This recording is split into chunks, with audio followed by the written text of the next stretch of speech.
So, nandito na tayo mga kasikap. Luna na po ito dito. At ito na yung sa may kanto. Hanggang dito yon. Ito yung building na to. May nakalagay na dyan na acquired from MMSP. So, hindi pa siya totally na didemolish. Luna Street. Sa kaliwa natin yung mga bahay na madidemolish. Nimulan ko to, walang naniniwala sa paligid ko. Ano?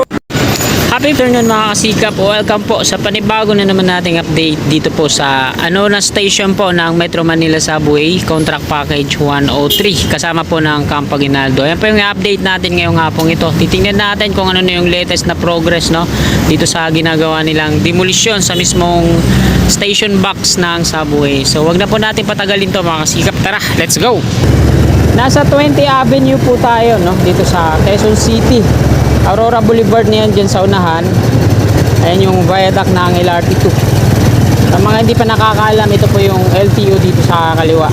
Sa mga gusto magparehistro ng kanilang mga lisensya at motorsiklo. Ayan o.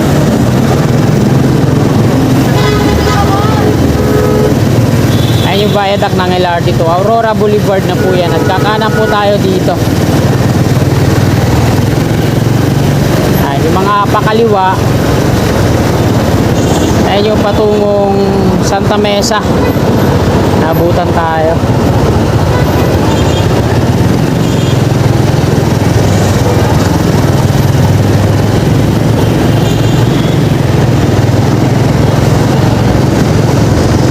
Buti nilang may kasabay tayo. Natakot ako dito kumanan ng walang kasama kasi lagi ako nagtsamba dito ng mga traffic enforcer.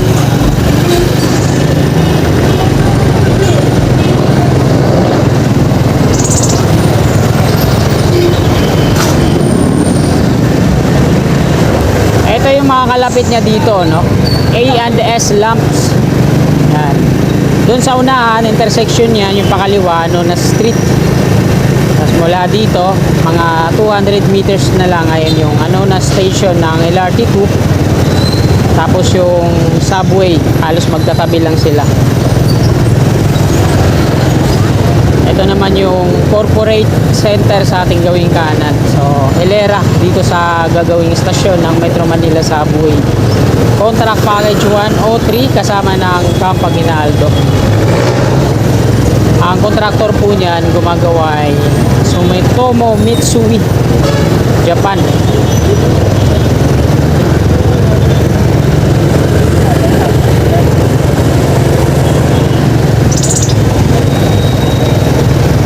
Katabi niya rin yung WCC.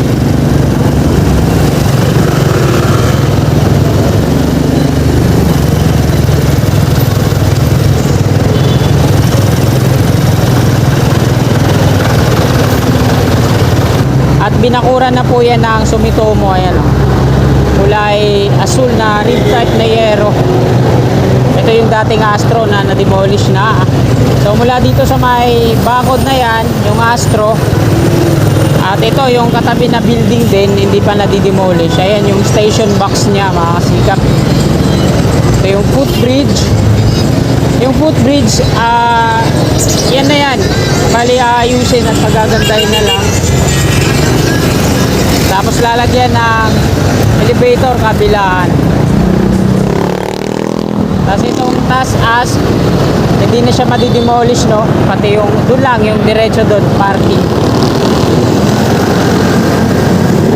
Iikot tayo sa may F. Castillo Street, corner Luna, dahil nandoon yung iba mga kabayan na madidemolish din.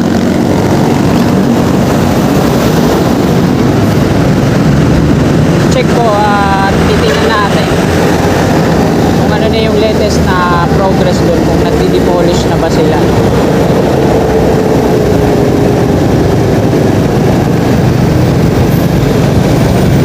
Yan, dyan sa may stoplight F. Castillo Street na po yan. Kakanan tayo dyan.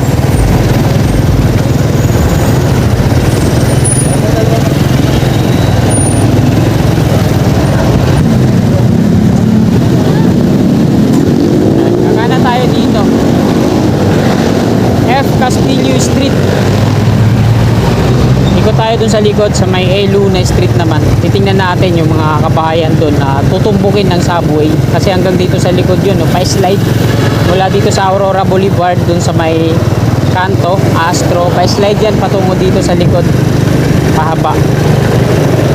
At katabi niya lang yung high top.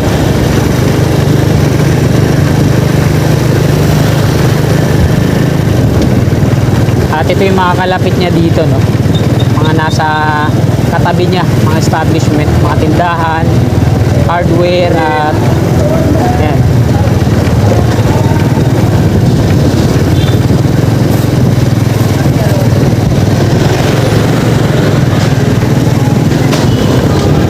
So, nandito na tayo mga kasikap. Luna na po ito dito. At ito na yung sa may kanto. Hanggang dito yon. Ito yung building na to. May nakalagay na dyan na acquired from MMSP. So hindi pa siya totally na didemolish. Luna Street. Sa kaliwa natin yung mga bahay na madidemolish. Mga ilan lang yung dito sa kanan yung matatamaan.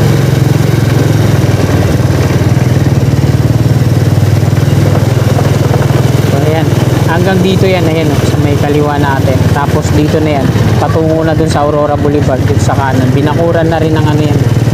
Sumitomo Mitsui. Ayan, hanggang dito lang yan. Dito sa unahan wala na, hindi na kasali to. Balik na tayo. Ayan, hanggang dito. Acquired from MMSP, Metro Manila Subway. Dito sa kanan, hanggang dun. Malapad din siya, no?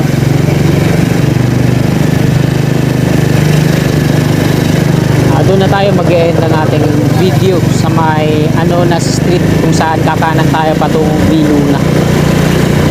Doon naman sa Viluna, contract package 102 kasama ng Quezon Avenue. So wala pang progress, wala pang demolition. Nagkaroon lang sila ng markings para sa babakuran nila, no? Ito yung fencing ng ng station box niya. Doon yun sa East Avenue Station.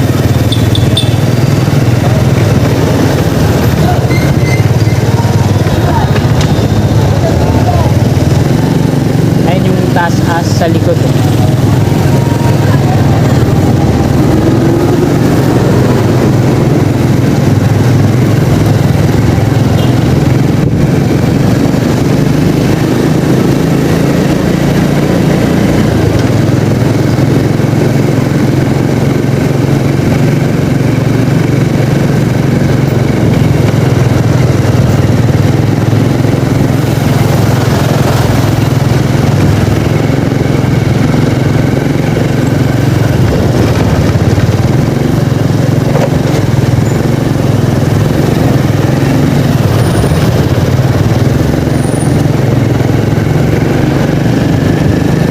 Balik ulit tayo dito, Aurora Boulevard.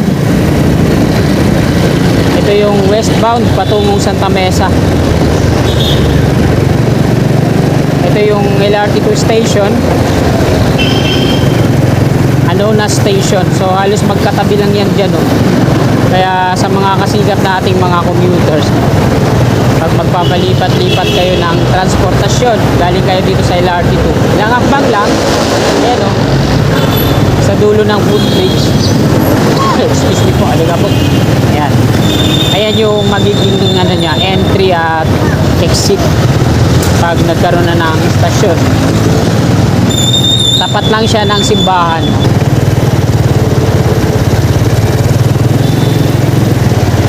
At ayan, kakanan na po ako dito. Patungo akong Viluna.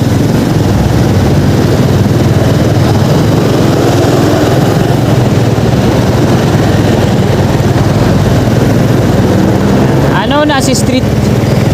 At ayan mga kasikap, hanggang dito na lang po itong video na to. Marami pong salamat sa patuloy niyong suporta kay Kasikap Channel.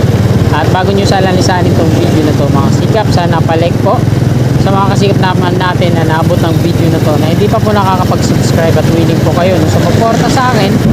Click lang po natin subscribe dyan sa baba sa gawing kanan kung katabi ng bell. Maraming salamat, magandang hapon at God bless po sa ating lahat.